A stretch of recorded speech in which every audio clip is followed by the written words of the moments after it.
তস্মৈ নমো ভগবতে ত্রিগুণায় গুণাত্মনে কেবলায় দ্বিতীয়ায় গুরুবে ব্রহ্মমূর্তয়ে জ্ঞান শক্তি সমারূঢ়ং তত্ত্বমালা বিভূষিতম ভুক্তি মুক্তি প্রদাতারং তস্মৈ গুরুবে নমঃ। মুকং করোতি বাচালং পঙ্গুং লঙ্ঘয়তে গিরিম যৎকৃপা তমহং বন্দে পরমানন্দ মাধবম। জয় গুরু, জয় গুরু, জয় গুরু।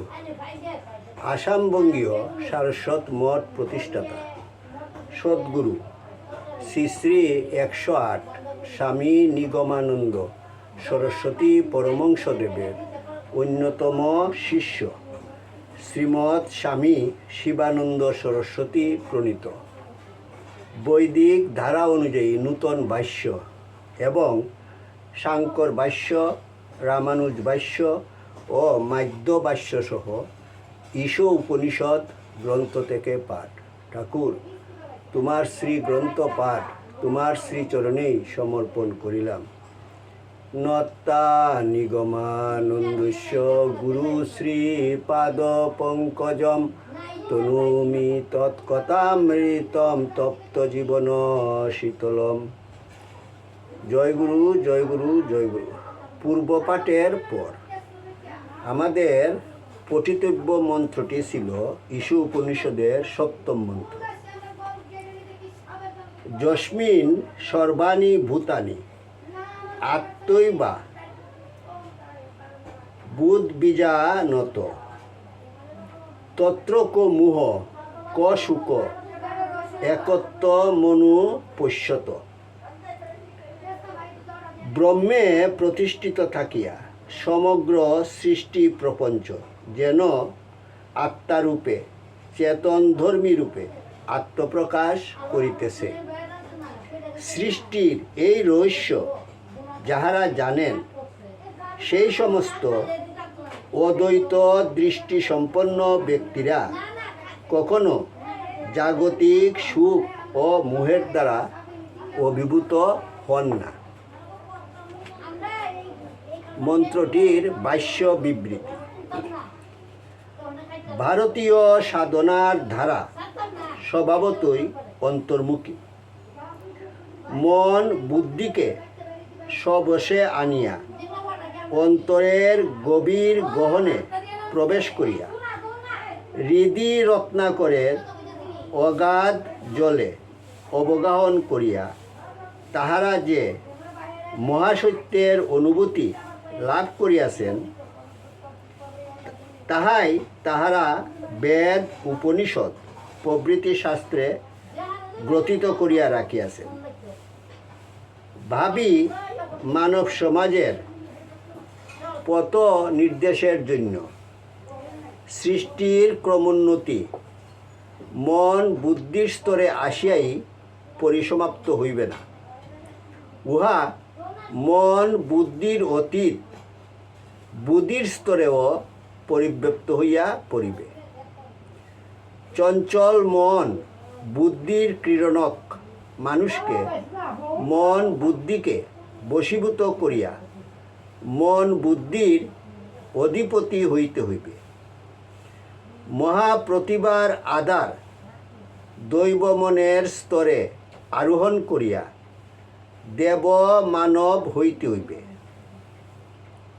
অতঃপর এই শুদ্ধ মনের স্তর দেব মানবতার স্তর অতিক্রম করিয়াও মানুষকে অগ্রসর হইতে হইবে বুদ্ধির জ্যোতির্ময় পথে।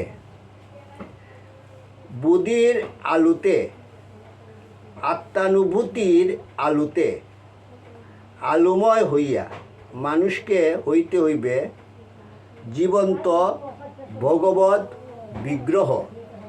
সৃষ্টির ক্রম পরিণামের ইহাই লক্ষ্য। মানুষ নিজের আত্মস্বরূপ সম্বন্ধে নিজের জীবনের লক্ষ্য সম্বন্ধে সচেতন নয় বলিয়াই মানুষ অকুশল কর্মের অনুষ্ঠান করে। হিংসা দেশের বশীভূত হয় এবং তার অপরিহার্য ফলস্বরূপ দুঃখ ভোগ করে। অজ্ঞানে অভিভূত হইয়া সুখ মোহের অধীন হয়। শুধু তত্ত্বকথা শুনিলেই এই সুখ ও মোহ হইতে, অকুশল কর্ম প্রবৃত্তি হইতে মন মুক্ত হয় না। সাক্ষাৎভাবে তত্ত্বের উপলব্ধির জন্য সাধনার প্রয়োজন। এই সাধনার নামই কুশল কর্ম অনুষ্ঠান। আত্মান মুখ্যার্থং জগৎ দ্বিতায় চ। চিত্তকে অন্তর্মুখী করিয়া আত্মস্বরূপ অনুভবের সাধনা করিবে ও সমস্ত জীবকে আত্মস্বরূপ জ্ঞানে ভালোবাসিবে এবং সাধ্য অনুসারে জীবের সেবায় আত্ম উৎসর্গ করিবে। ইহারই নাম কুশল কর্ম অনুষ্ঠান। নির্মল নিস্তরঙ্গ জলেই সূর্য প্রতিবিম্বিত হয়, ঠিক তেমনিভাবে মনও নির্মল ও নিস্তরঙ্গ না হইলে আত্ম উপলব্ধি হয় না। সুতরাং মনকে প্রবৃত্তির তরঙ্গ হইতে মুক্ত করিয়া শান্ত ও একাগ্র করিবে। মন একাগ্র হইলে অন্তরে দিব্য জ্যোতির দর্শন হয়। স্বভাবত এই জ্যোতি দর্শন না হইলে এই জ্যোতির ধ্যান করিতে হয়।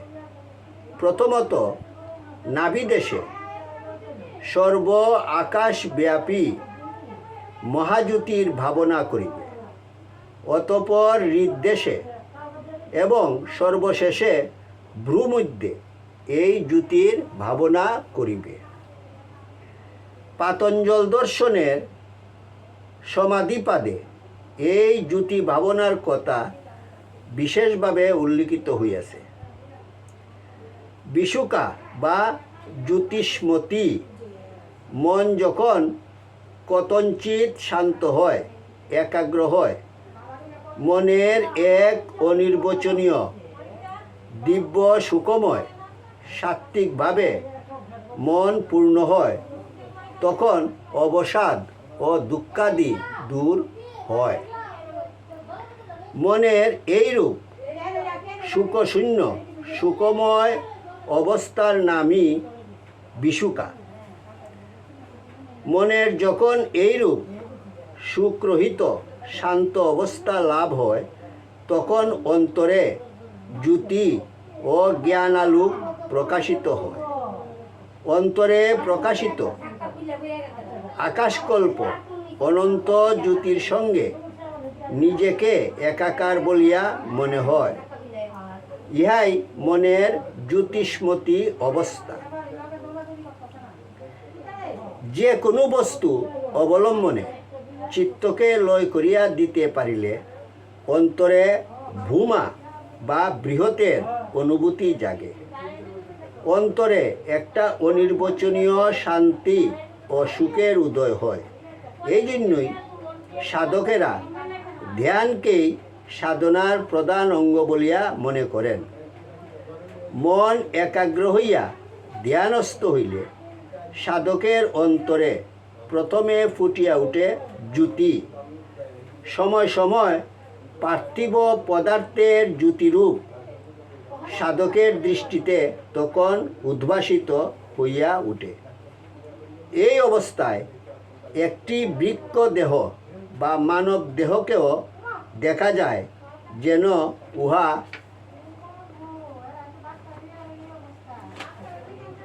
জ্যোতি দিয়া গড়া চিন্ময় দেহ। এইভাবে সময় সময় সমগ্র আকাশেও জ্যোতির্ময় রূপ সাধক দর্শন করেন। আকাশকে তখন মনে হয় উহা যেন পরমাত্মারই হিরণ্ময় বপু। পরমাত্ম জ্যোতির স্পন্দনে উহা সতত স্পন্দিত হইতেছে। মন বুদ্ধির অতীত যে আত্মতত্ত্ব রইয়াছে তাহা অগ্রাবুদ্ধির পিওর রিজন বিচার বিশ্লেষণেও ধরা পড়ে। এই জন্য সাংখ্যশাস্ত্রেও আত্মতত্ত্ব বা পুরুষতত্ত্ব স্বীকার করা হইয়াছে। মহামুনি কপিলের ভাষায় দেহাদিব্যতি রিক্ত হৌষ বৈচিত্রাৎ, আত্মা যে দেহাদির অতিরিক্ত পদার্থ তাহা আমরা উহার বিচিত্র প্রকাশ দেখিয়া অবধারণ করিতে পারি। শক্তি স্বীকার করিলে শক্তিমান পরমাত্মাকে আত্মচেতনাকে স্বীকার না করার উপায় নাই। তাহা না হইলে শক্তির আবির্ভাবের রহস্য, শক্তির ঊর্ধ্ব ও অধ পরিণাম রহস্য বোধগম্য হয় না। কিন্তু সাংখ্যের এই পুরুষ বা আত্মতত্ত্ব বেদ বেদান্তের একত্তম তত্ত্ব নয়। সাংখ্যমতে আত্মা অসংখ্য, প্রতি আধারে প্রতি দেহে ভিন্ন ভিন্ন আত্মা বিরাজমান। প্রতিটি আত্মাই স্বরূপত বিভু ও অনন্ত। রাত্রে মহানগরী বহু দীপমালায় বহু বৈদ্যুতিক আলোয় পরিশোভিত হইয়া ওঠে। এই আলো পরস্পর অবিরোধে অবস্থান করে, কেহ কাহারও ব্যক্তিতে বাধা জন্মায় না। ঠিক অনুরূপভাবে অসংখ্য আত্মাই স্বীয় ভূমাস্বরূপ লইয়া অবিরোধে অবস্থান করিতে পারে। একটি দ্বীপ নির্বাপিত হইলে যেমন অন্য দ্বীপ নির্বাপিত হয় না, তেমনি একটি আত্মার বন্ধন বা মুক্তের ফলে অন্য আত্মার বন্ধন বা মুক্ত হয় না। যুক্তির দিক হইতে সাংখ্যের এই মতকে অস্বীকার করা যায় না, কিন্তু যুক্তি বুদ্ধি দ্বারা সৃষ্টিতত্ত্ব ধারণা করা গেলেও আত্মতত্ত্ব সম্যক ধারণা করা যায় না। উহা যুক্তি বুদ্ধির অতীত, উহা বুদ্ধি বা অনুভবের বিষয়। এই জন্যই উপনিষদের ঋষি জোরের সহিত বলেন, নায়মাত্মা প্রবচনেন লভ্য ন মেধয়া ন বহুনা শ্রুতেন। পাণ্ডিত্যের দ্বারা এই আত্মতত্ত্বের জ্ঞান লাভ হয় না। মেধা অর্থাৎ মহাপ্রতিভা বা অগ্রাবুদ্ধির সাহায্যেও উহাকে সম্যক জানা যায় না। বহু শ্রুতির সাহায্যেও উহার তত্ত্ব সমাজ সম্যক অবধারণ করা যায় না। উহা অনুভবের বিষয়। ন্যায়, বৈশেষিক, সাংখ্য প্রভৃতি দর্শনশাস্ত্র জ্ঞানপন্থী। মানবীয় জ্ঞানের মানবীয় মেধা বা অগ্রবুদ্ধির ভিত্তির উপরই ইহাদের প্রতিষ্ঠা। একমাত্র বেদান্তই ভাববাদী, একমাত্র বেদান্তই যুক্তি বুদ্ধিকে, মানবীয় জ্ঞানকে চরম সত্য বলিয়া স্বীকার করে নাই। বৈদিক ঋষির ভাববাদের উপর সম্পূর্ণ আস্থা রাখিয়া বৈদিক অদ্বৈত অনুভূতিকে স্বীকার করিয়া বেদান্ত বলেন, জীব অসংখ্য কিন্তু আত্মা অসংখ্য নয়। সহস্র দর্পণের ভিতর দিয়া একই সূর্য যেভাবে প্রতিবিম্বিত হয়, তেমনি জীবের বিভিন্ন মনোরূপ দর্পণে একই পরমাত্মা প্রতিবিম্বিত হইতেছেন। সুতরাং আদার অসংখ্য কিন্তু আদেয় এক। আমাদের আলোচ্য মন্ত্রের ঋষিও এই একত্তম তত্ত্বের উপরই জোর দিয়েছেন। তত্র কো মোহ ক সুখ একাত্মমনুপশ্যত। এই একত্তম তত্ত্বকে, এই অমৃতস্বরূপ অদ্বৈত পরমাত্ম তত্ত্বকে যাহারা জ্ঞাত হন, পার্থিব সুখ ও মোহকে তাহারা সহজেই অতিক্রম করেন। পার্থিব সুখ ও মোহ দ্বারা তাহারা কখনো অভিভূত হন না। মন্ত্রটির প্রাচীন ভাষ্য, শাঙ্কর ভাষ্য। এই মন্ত্রটি পূর্ব মন্ত্রেরই অর্থ প্রকাশ করিতেছে। আত্মতত্ত্ব দর্শনের ফলে মনে হয় আত্মার সংস্পর্শ হেতু ভূত নিশ্চয়, অর্থাৎ সৃষ্টিও যেন আত্মগুণসম্পন্ন হইয়া উঠিয়াছে। এইরূপ আত্মতত্ত্বের কোনরূপ সুখ ও মোহ থাকিতে পারে না। আত্মজ্ঞানের অভাবে জীব সাংসারিক কামনা-বাসনা দ্বারা অভিভূত হয় এবং স্বীয় শুভাশুভ কর্ম অনুযায়ী প্রিয় বিয়োগে এবং অপ্রিয় সংযোগে সুখ ও মোহাদি অনুভব করে। কিন্তু যিনি চিরশুদ্ধ আকাশবৎ আত্মাকে প্রত্যক্ষ করিয়াছেন, আত্মার সহিত একাত্মতা অনুভব করিয়াছেন, তাহার মাঝে সুখ ও মোহের উৎপত্তি সম্ভবপর নয়। এইরূপ অবস্থায় সংসার কারণ অবিদ্যা ও সমূলে বিনষ্ট হইয়া যায়। রামানুজ ভাষ্য।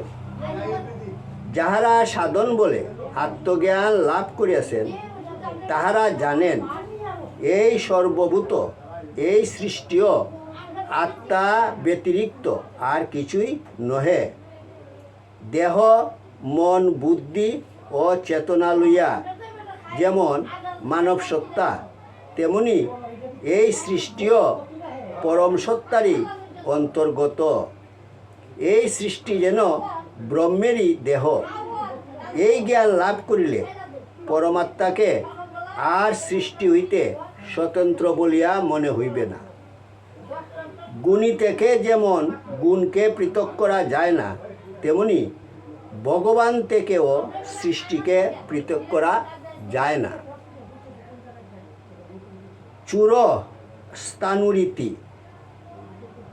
চূরকেই মনে হইয়াছে স্থাণু, অর্থাৎ থামের মতো। থাম চূর হইতে পারে না। চূরকেই থাম বলিয়া সন্দেহ হয়। সৃষ্টিকেও তেমনি আত্মা বলিয়া মনে হয়। স্বরূপত আত্মা নয়, উহা আত্মার অংশ বা অঙ্গস্বরূপ।